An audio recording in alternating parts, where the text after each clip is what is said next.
Hi, welcome to another episode of the Sankofa Pan African series. Please take a moment to subscribe if you've not yet done so. Thank you.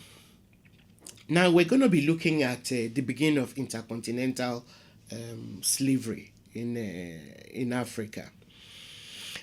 Another one of Egypt's exports to its neighbors was religion.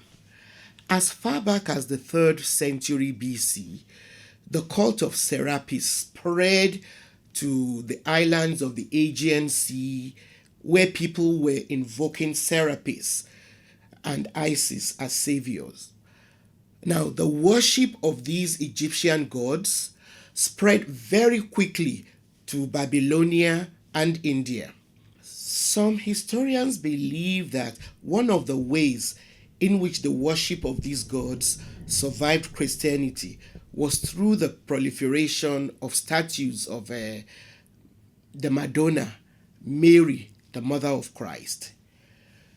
Jean Leclerc stresses the role of black Africans in spreading the cult of Isis, as exemplified by the sculpted head of a priest of Isis with features of a person of mixed race, which was found at Athens and which had been dated from the 1st century AD. Now, the significance of Egyptian religion in Islam is equally profound. For instance, one of the famous monuments in Alexandria was a lighthouse which ranked as one of the 7 wonders of the world. Though it was completely destroyed in the 13th century, descriptions of this Alexandrian lighthouse are retained in the form of classical references by Arab historians and writers. The lighthouse was recorded by several writers because it functioned until the time of the Arab conquests. It is actually believed that the Mameluke Sultan Kate Bey used stones from the ruins of this lighthouse to build a fort as part of his coastal defense against Turkish invasion of Egypt at the time. Now, Riyadh also writes that the Arabic word al-Manare means both lighthouse and minaret. And the Alexandrian lighthouse was the prototype for the minarets we now find in mosques all over the world. Now, alongside material goods carried through trading caravans, Egyptians also brought their religion to their neighbors south of their borders in Nubia and beyond.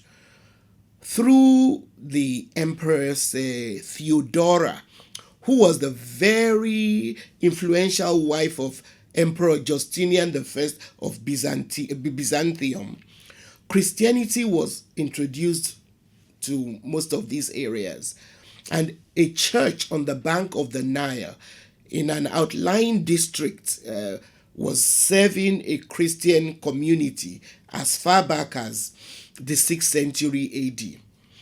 And there is archaeological evidence to reveal how widely Christianity was established even at village levels. Some historians believe that the early Christian period was a prosperous time for most of these areas. Even in Nubia, the early Christian period was seen to be a time of rapid economic growth.